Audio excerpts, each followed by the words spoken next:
السلام علیکم ورحمۃ اللہ وبرکاتہ. میں ہوں محمد رضوان وزیر آبادی اور آپ دیکھ رہے ہیں 7 منٹس لیکچر. آج کے اس لیکچر میں حلال استقلال کا دوسرا حصہ دیکھا جائے گا. تو آئیے چلتے ہیں ہمارے لیپ ٹاپ اسکرین کی طرف.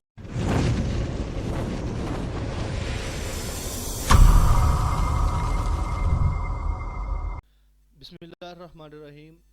پچھلے لیکچر میں ہم نے 3 اشعار کی تشریح پڑھ لی تھی.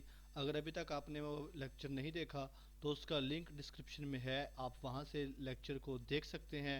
آج انشاءاللہ العزیز شعر نمبر 4 کی تشریح کرنے ہیں. تو آئیے چلتے ہیں جی ہمارے آج کے لیکچر کی طرف. شعر نمبر 4 ہے جی: حسین ابن علی کے اسوہ مردانہ کا پرچم، برائے شمع ملت سوزش پروانہ کا پرچم. الفاظ میں نے دیکھے جی: اسوہ مردانہ بہادرانہ طرز عمل، شمع ملت ملت اسلامیہ کی روشنی، سوزش پروانہ پروانے کا جلنا. یہ پرچم حضرت حسین رضی اللہ تعالیٰ عنہ کی بہادری کی نشانی ہے. یہ پرچم پروانے کی طرح ملت اسلامیہ پر قربان ہو جانے کا درس دیتا ہے. اس شعر میں حسین ابن علی، حضرت حسین رضی اللہ تعالیٰ عنہ کی بہادری کو اس کی تشبیہ دی گئی ہے. شعر ہے ہمارے استاد محترم ڈاکٹر سید فرتاش صاحب: پھول شاخیں ثمر نہیں رہتے، پھول شاخیں ثمر نہیں رہتے، ظلمتوں کے شجر نہیں رہتے، دور باطل میں حق پرستوں کی بات رہتی ہے سر نہیں رہتے. حضرت حسین کی بہادری، ان کا جو طرز عمل تھا، وہ جو کربلا کا واقعہ ہے، جو وہ شہادت ہے، جو وہ 72 شہدائے کرام ہیں، وہ تو چلے گئے لیکن وہ آج بھی بہادری کی علامت ہے. اور اس کے بعد سوزش پروانہ. اچھا، یہاں پر پروانے کو کہا گیا ہے. پروانہ آپ نے دیکھا کبھی وہ جو موم بتی کے ارد گرد وہ گھوم رہا ہوتا ہے اور وہ اسی پر جان نچھاور کر دیتا ہے. رات کے وقت وہ اس کے گرد منڈلاتا رہتا ہے اور صبح جب ہم دیکھتے ہیں تو وہ وہیں پر اس کے ارد گرد وہ شمع کے ارد گرد مرے پڑے ہوتے ہیں. تو شاعر حفیظ جلندری یہ کہہ رہے ہیں کہ ہم اس طرح اپنے پرچم کی حفاظت کریں گے اور اس پر جان قربان کرنے کے لیے تیار ہیں جس طرح وہ پروانہ شمع کی حفاظت کے لیے اس کے ارد گرد گھومتا رہتا ہے اور پھر اسی پر وہاں پر جان قربان کر دیتا ہے. جس طرح کہ جگر مراد آبادی نے کہا تھا کہ ہم کو مٹا سکے یہ زمانے میں دم نہیں، ہم سے زمانہ خود ہے زمانے سے ہم نہیں. اور بسم اللہ عظیم آبادی کا شعر ہے کہ سرفروشی کی تمنا اب ہمارے دل میں ہے، دیکھنا ہے زور کتنا بازوئے قاتل میں ہے. اوکے جی، شعر نمبر 5 دیکھتے ہیں جی: محمد ابن قاسم کے صحاب جود کا پرچم، یہ طارق کا صلاح الدین کا محمود کا پرچم. صحاب جود سخاوت کے بادل، اور طارق بن زیاد، صلاح الدین ایوبی، محمود غزنوی، یہ 4 تلمیحات یہاں پر استعمال کی گئی ہیں. یہ پرچم محمد بن قاسم کی سخاوت کی علامت ہے. یہ طارق بن زیاد، صلاح الدین ایوبی، محمود غزنوی کی عظیم فتوحات کا پرچم ہے. محمد بن قاسم یہ 695 عیسوی کو پیدا ہوتے ہیں طائف میں اور ان کا سقفی قبیلے سے تعلق ہے. یہ 715 کو انہوں نے صرف وفات پائی، صرف 20 سال کی عمر میں، اور 17 سال کی عمر میں انہوں نے سندھ پر حملہ کیا. اور حجاج بن یوسف ان کے یہ بتیجے بھی تھے اور ان کے داماد بھی تھے. حجاج بن یوسف یہ وہی شخص ہے جس نے قرآن مجید پر اعراب لگوائے اور جو اموی حکمرانوں میں سے ہیں. محمد بن قاسم کا پورا نام عماد الدین محمد بن قاسم ہے.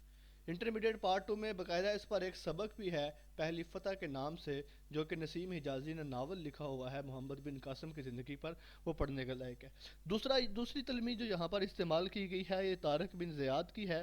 طارق بن زیاد 670 عیسوی کو پیدا ہوتے ہیں اور 720 عیسوی کو 50 سال کی عمر میں وفات پاتے ہیں. یہ موسیٰ بن نصیر کے آزاد کردہ غلام تھے اور افریقہ کے بربر نسل سے تعلق رکھتے تھے. 711 میں انہوں نے ہسپانیہ کے پہاڑوں پر کشتیاں جلانے کا حکم دیا تھا.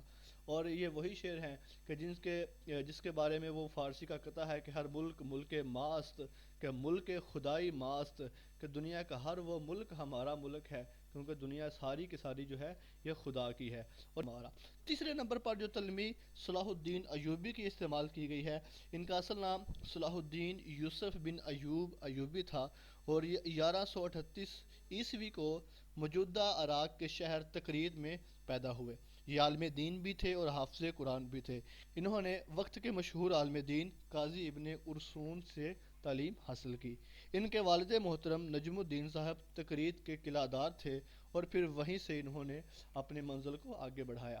یہ فاتح بیت المقدس بھی ہیں اور انہوں نے بیت المقدس کو فتح کیا سن 1187 عیسوی میں، اور بیت المقدس مسلمانوں کے قبضے میں دوبارہ واپس آیا۔ یہ وہ شخص ہیں کہ جو ساری عمر کوشش کرنے کے باوجود بھی حج ادا نہیں کر سکے، کیونکہ ان کے پاس اتنے پیسے نہیں تھے کہ حج ادا کر سکے۔ مرتے وقت بھی یہ مقروض تھے اور ان کا قرضہ ان کے ورثاء نے۔ صلاح الدین ایوبی کی زندگی کارنامے فتوحات پر التمش نے داستان ایمان فروشوں کے ایک ناول لکھا ہے، وہ پڑھنے لائق ہے، اس کو لازمی پڑھیے گا۔ چوتھے نمبر پر اور آخری جو تلمیح استعمال کی گئی ہے وہ محمود غزنوی کی ہے، جو 971 کو افغانستان کے شہر غزہ میں پیدا ہوئے۔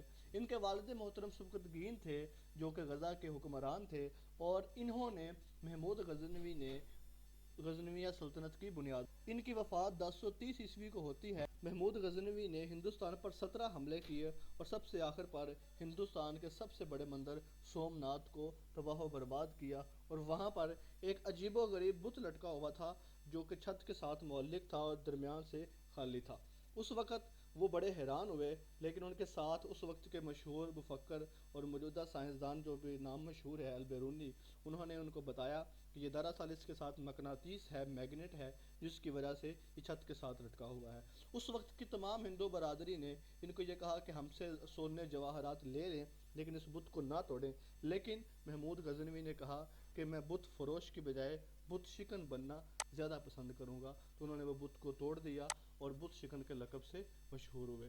تو یہ اقبال کا شعر ہے۔ یہ 4 تلمیحات استعمال کرنے کے بعد اقبال کہتے ہیں کہ تجھے اس قوم نے پالا ہے آغوش محبت میں، تجھے اس قوم نے پالا ہے آغوش محبت میں، کچل ڈالا تھا جس نے پاؤں میں تاجے سر دارا۔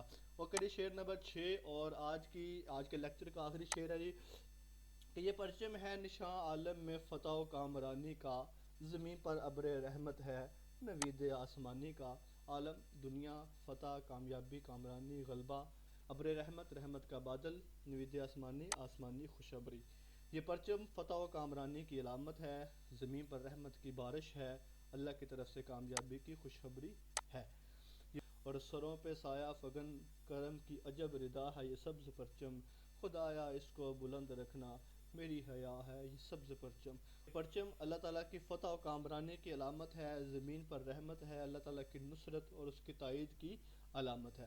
اور قریب اسی کے ساتھ ہی تمام اشعار کی تشریح مکمل ہوتی ہے۔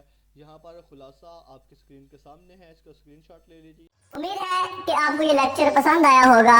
آپ کی سماعتوں کا بہت بہت شکریہ۔ اللہ حافظ۔